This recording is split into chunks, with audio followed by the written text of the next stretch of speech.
Hi there, welcome to CR's online application workshop. My name is Megan and I'm going to be walking you through the steps of filling out our online application. This will be applicable if you are new to College of the Redwoods, new to the community college in general, or a returning student. So stick around and we will walk through the process together. The goal for today's video is to cover 2 applications you will need to complete in order to sign up for classes with College of the Redwoods. The first step is completing the OpenCCC application. This centralized application allows you to easily apply for any community college within the state of California. If you are a returning student or have ever taken classes with any other community college in the state of California, you are in luck. This application only needs to be completed one time. If you have previously completed the OpenCCC application, just hang tight. I will show you how to jump to the CR admissions application in just a few moments. The second goal is our CR admissions application. This lets us know that you are interested in coming to CR specifically, and it will need to be completed by all new CR students and any returning students who have taken 1 or more semesters off. Before we start the OpenCCC application, here is a quick checklist of information that will be helpful to have in front of you.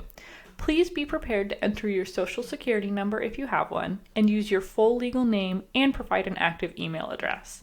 You will also be asked to provide a mailing and a physical address. For many, this might be one and the same.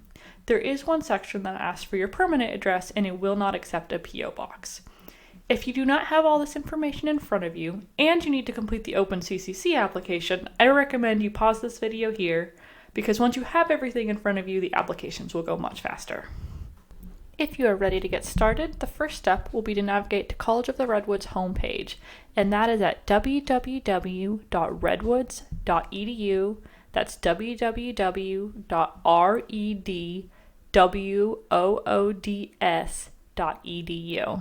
Now that you have navigated to our homepage, I'm going to give a general step-by-step overview of the application process. If you find yourself having a question that is not answered in this video, we have some resources listed on our website that will be useful.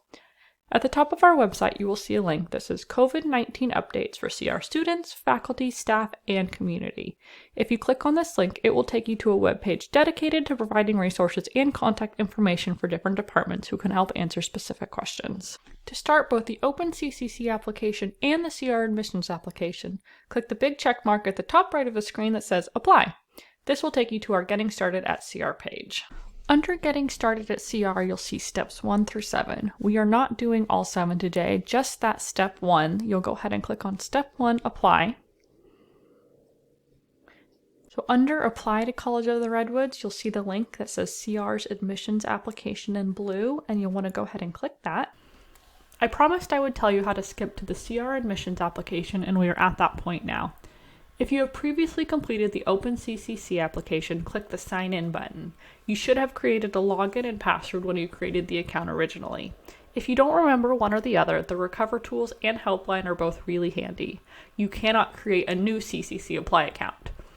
This sign-in process is also how you will get back to an admissions application you have not completed or submit another application to either a different community college or if you have taken a break and are deciding to come back to CR. For folks who are completely new to the community college system, first we need to walk through the OpenCCC application by clicking Create an Account. The next screen lets you know that you must have an email address to complete the OpenCCC application. You will be given an email address through College of the Redwoods, but OpenCCC and CR need to have a way to contact you prior to your CR email being issued. To continue, simply click the blue button that says Begin Creating My Account. Remember when I mentioned you will want to use your legal name for this application?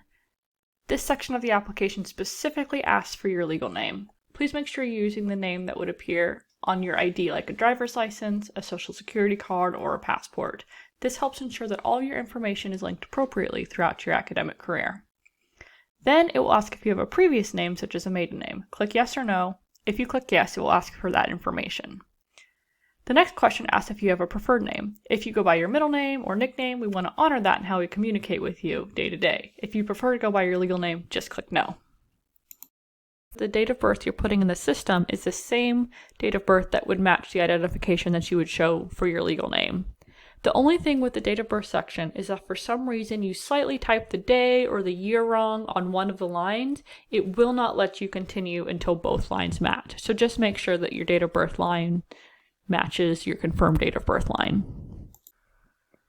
I get a lot of questions about this next section. This is a section asking to provide a social security number.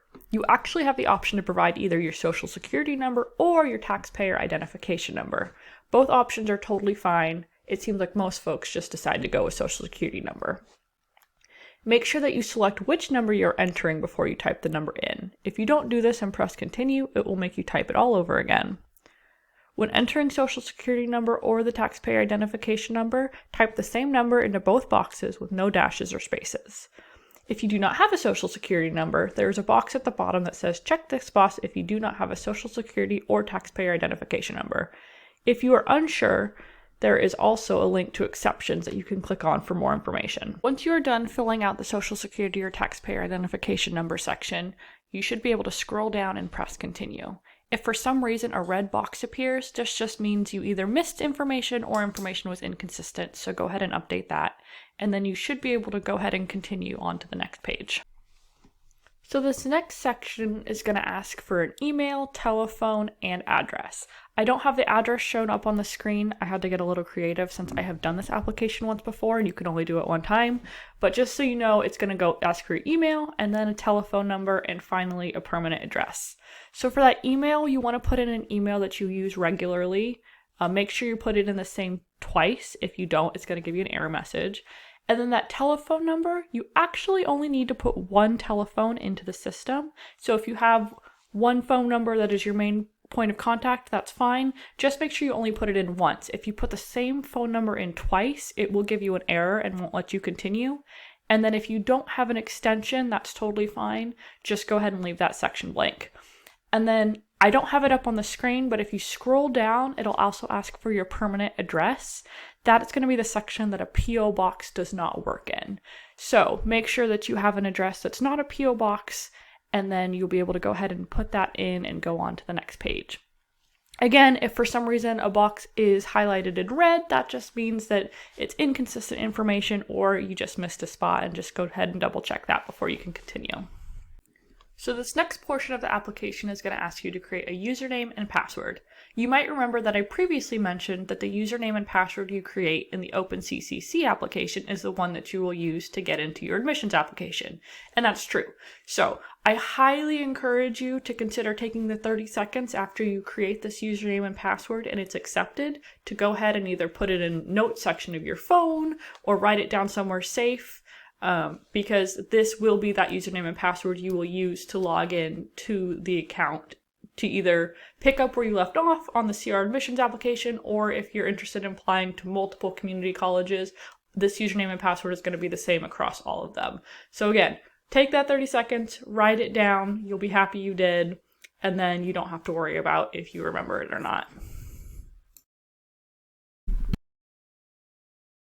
We have just a couple more questions and then you are actually done with that OpenCCC application. So that first question at the top of the screen asks for your security PIN. The PIN is a 4-digit number that you are creating to help recover your account should you need to do that. So I would pick something that has meaning or is 4 digits that you can remember, maybe write it down with that username and password you just created. And then the security questions are going to be pretty standard security questions. You will need to pick 3 and answer all 3. I think they have to be at least 3 characters long in the answer. Then go ahead, check on I'm not a robot, and then a CAPTCHA will pop up. And then once you have submitted that, you will finally be able to click on Create My Account, and that will take you to the confirmation screen that you have created your OpenCCC account. So once you click Create an Account, you will go ahead and pop up to this Account Created screen. This is your confirmation screen that you have finished the CCC apply process. Your CCC ID will pop up. That will be different than your CR student ID. So just make note that your CR student ID will be different than the CCC ID here. You should be able to click Start a New Application, and that'll take you right to the CR Admissions application page. Now we are officially in the CR Admissions application portion of this video. So on the left-hand side of the screen, you'll see the different categories that we're going to be going through. So we're starting with enrollment and then account and education, and we're going to work through each of those. You'll see a green check mark next to them as you complete them. So the first question it is asking is the term you will be applying for. So that's the term that you're planning to start classes. If you're planning to start with us in fall, then go ahead and select fall 2020. If you aren't starting in the fall, then go ahead and select the appropriate term that you are planning to start in. The next section is going to be your educational goal. Now this is actually going to be a personal selection. So we ask that you consider, why are you attending CR? Is it to obtain a 2-year degree and go into the workforce? Are you thinking to take 2 years of your general education and then move to a 4-year program? Or are you trying to get a short-term certificate in career education? So there's a long list of options. This is gonna be maybe a little overwhelming. I recommend you just do your absolute best. There is technically an undecided option at the very bottom of the drop down. If you're completely undecided, just do your best with why you're thinking you're planning to come to College of the Redwoods, and you can always talk to a counselor or advisor and change that as you go. So same thing with intended major or program. We actually do not have an undecided option here, so you will need to pick something. Just do your best. If it's the closest to what you're thinking to study, and then again, this can be a conversation with a counselor or advisor if you'd like to change that. Now, I will warn you that if you are trying to take classes for credit, so you are trying to get an associate's degree or a certificate, you want to make sure that you are not choosing one that says non-credit, so NC at the end. If you do that, then you will have to do this application portion again. We want to make sure that you're picking a program that has credit units associated with it. So again, just make sure when you're picking, and if you don't have any idea, just pick the closest option that you see on the list, and then you can always meet with a counselor or advisor and nail that down a little bit further. Once you have made your selection, go ahead and press continue to keep going with the application. So this next section is going to be a quick review of your account information. If you just completed that OpenCCC application, it's probably all up to date because that's where they're pulling the information. If for some reason you're coming back from a break and that information is outdated, just please go ahead and update it for us. And then the next section is going to be asking for your current mailing address. If your permanent address and your mailing address are one and the same, then you can go ahead and click on that box that says my mailing address is the same as my permanent address from the account that you may have just created or previously created. And then that will pull that information automatically so you don't need to type it again. If your address is different for mail and for your physical address, then just go ahead and include that mailing address below so that both are in the system. And then once you do that, go ahead and click continue. So this next section is going to ask questions about education. The first will be college enrollment status. So on the drop down, you might actually have more options than I do. I have, again, done this application previously, so it has used that information to inform what options I have now. So just go ahead and take a look at the list and make sure you're picking the one that makes sense for you. So if you're a first time coming straight out of high school, then you'll pick the first time in college after leaving high school. If you have been to another college but not this one, then you'll select that. Or if you are a returning student who has taken a break and are coming back to CR again, then go ahead and select that option. If there are other options on the list that actually apply more accurately, then you'll go ahead and select that one. Up next is going to ask your high school education. So again, pick the best option for you from that drop down. And then it might ask more follow-up information depending on what you pick. So if you received a high school diploma from a US school, then it's going to ask when you completed high school. The next question is going to ask what was the last high school you attended. So make sure you're picking the correct option that applies to your high school.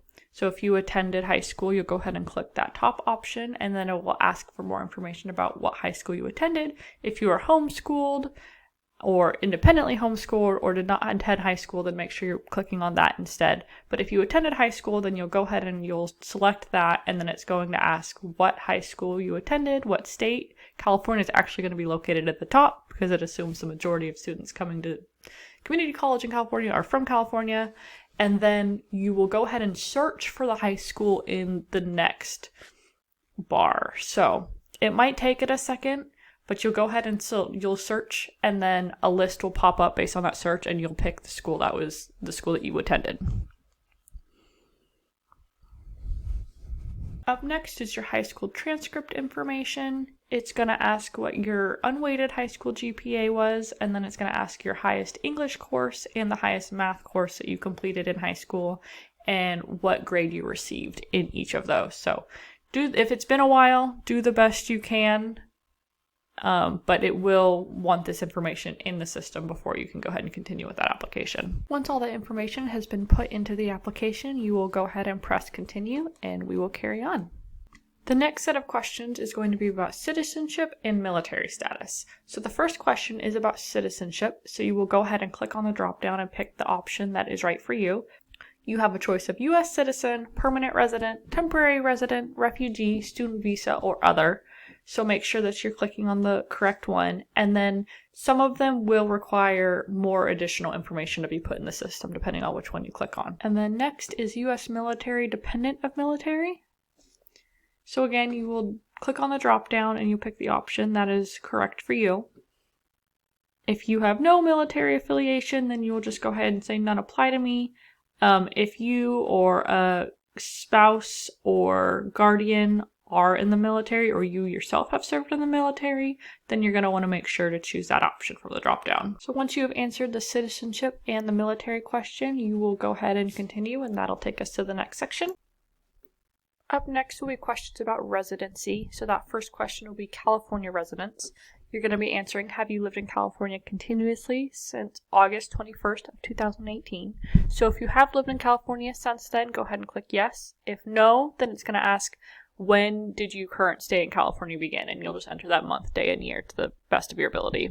And then out-of-state activities trips folks up sometimes. It has a list of questions that it wants to know if you've done any of the out-of-state activities, so paid taxes outside of California, registered to vote outside of California, declared residency at a college or university outside of California, or filed a lawsuit or divorce outside of California. So if none of those are true, if you haven't done any of those things, then just leave it blank. You do not have to select one of the options. You can just leave it blank and keep going on the application if none of them are true.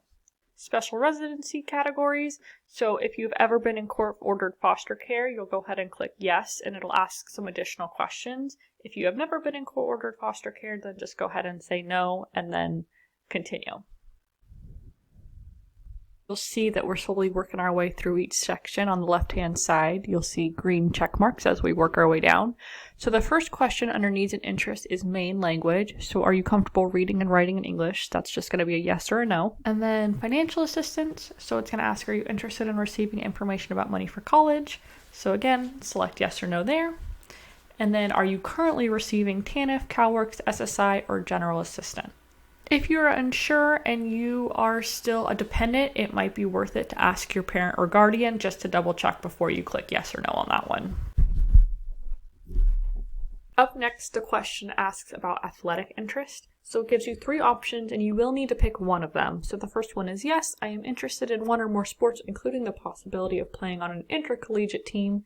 Yes, I am interested in intramural or club sports, but not playing on an intercollegiate team. Or no, I am not interested in participating in sports beyond taking PE classes. So if you're unsure on what an intercollegiate or intramural or club sports team would look like, there is a link there that you can go ahead and click on to find out more information. The last question on this page asks about programs and services.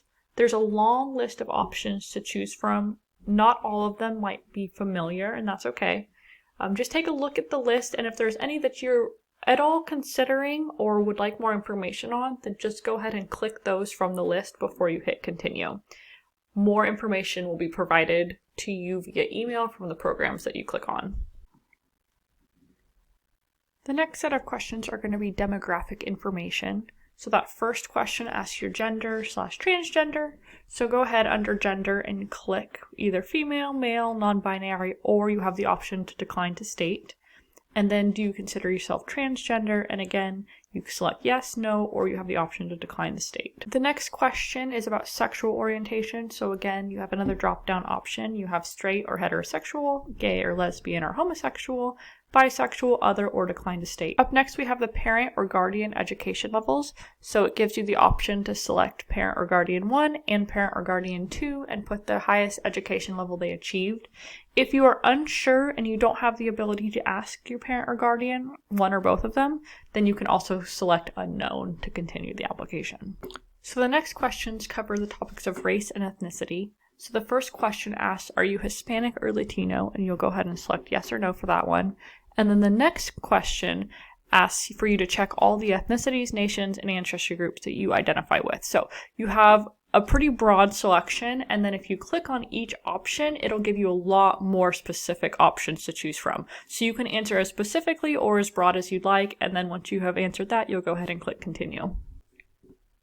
So the next set of supplemental questions will be the last set of questions you answer before you take a look at your application before submitting. So the first question is where you will be attending, so the main location where you will be attending most of your classes. So make sure you're picking Eureka or Del Nor or Klamath Trinity, or if you're planning to take predominantly online courses, you'll say virtual campus.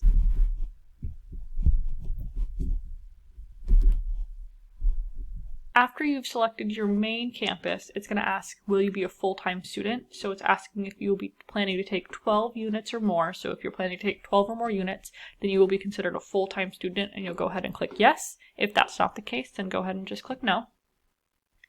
And then after that, it's going to ask, are you a former CR student returning after missing one or more semesters? So if you have ever taken a class with CR and you've taken a break and you're coming back, then you will go ahead and click yes.